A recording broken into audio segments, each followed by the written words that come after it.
Imagine pointing one of the world's most powerful telescopes at a distant star, discovering a brand new planet, and then watching it literally vanish. No explosion, no warning, just a giant world fading into the blackness of space.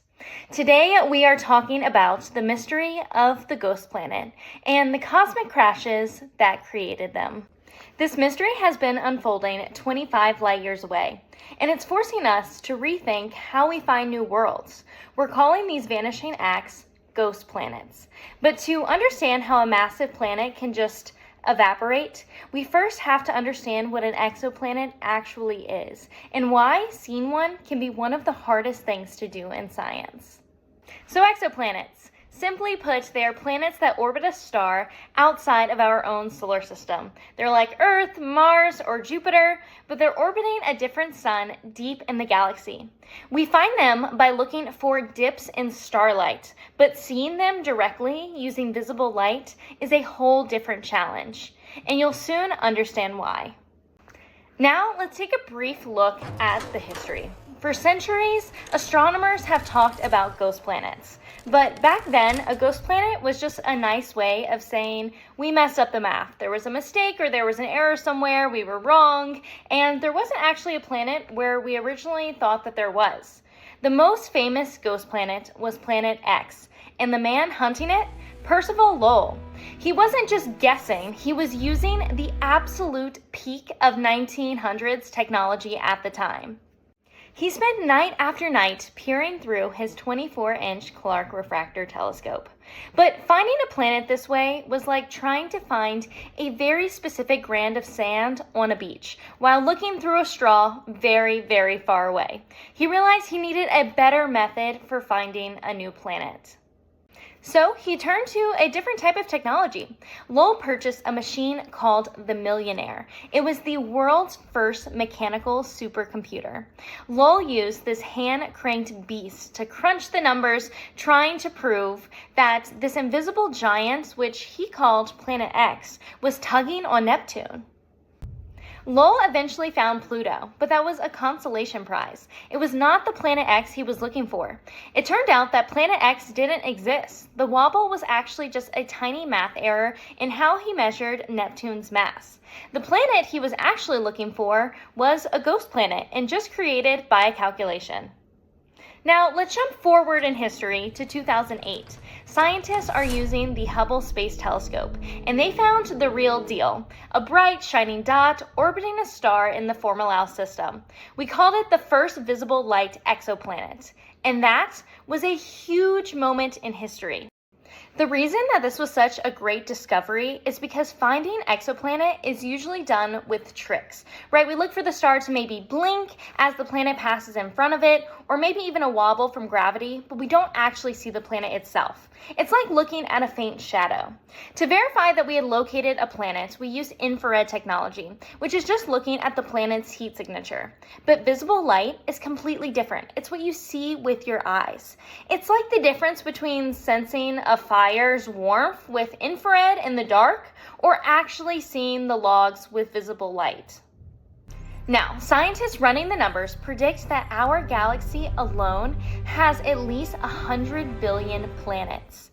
If you look at the entire observable universe, the math says that there's maybe 406 trillion worlds out there. That's a 4 with 23 zeros after it. So the number of planets that should exist, according to the math, is a massive, massive number. But here's the huge gap between the math and the proven reality. As of March 2026, we've only actually confirmed 6,138 of them. And out of those thousands, we've only captured an infrared picture of about 100 of them. Now we can see those 100 planets because they're very young and they're glowing, like a hot ember in a fire.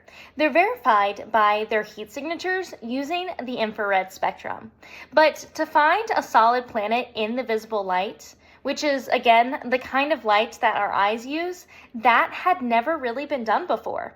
That's why Fomalhaut b was the holy grail of scientific discoveries. The challenge in seeing planets in the visible light is that a star is a billion times brighter than the planet is going to be. It's like trying to see a tiny firefly sitting on the edge of a searchlight from across the country, right? It seems absolutely impossible. When we saw the planet Fomalhaut b, we thought, finally, we saw the firefly. It was a huge discovery. So where did the issue with the discovery first begin? Well, the planet was getting larger, it was growing in size, and of course, planets are not really supposed to grow. The second problem was that this planet actually was starting to slowly disappear. This, of course, was a massive problem. By 2014, scientists had conceded that this planet was not a planet, and it was actually just a bright dust cloud, a ghost. It was named CS1. How did scientists get this wrong? It turns out the reason why we saw it in the visible light wasn't because it was a planet, but it was actually a massive reflective cloud of dust.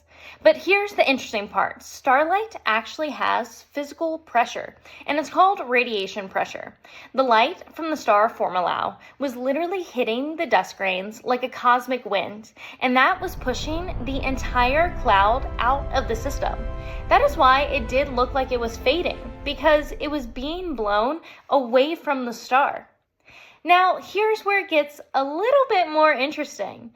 A very recent space event happened on December 18th, 2025.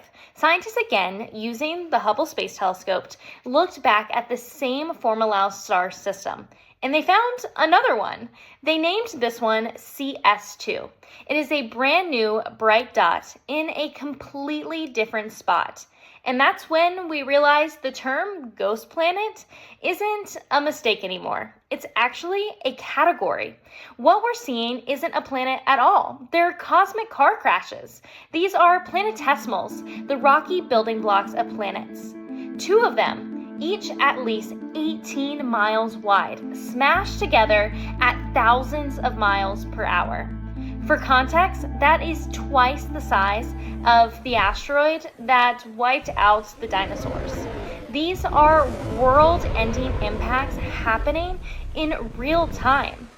Fomalhaut isn't just a star. It's actually a cosmic demolition derby of rocks. And there's an estimated 300 million of these rocks in that star system alone.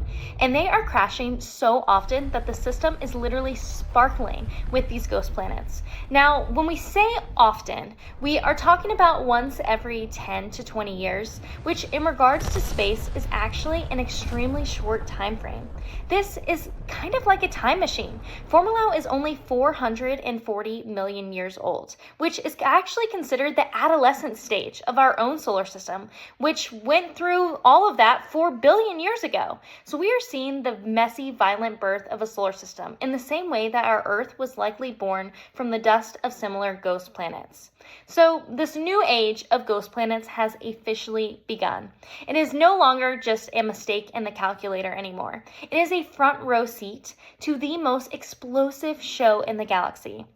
And while our search still continues for real planets that we can see in the visible light, these ghost planets are simply proving that there are failures of science that are often just as exciting as the breakthroughs.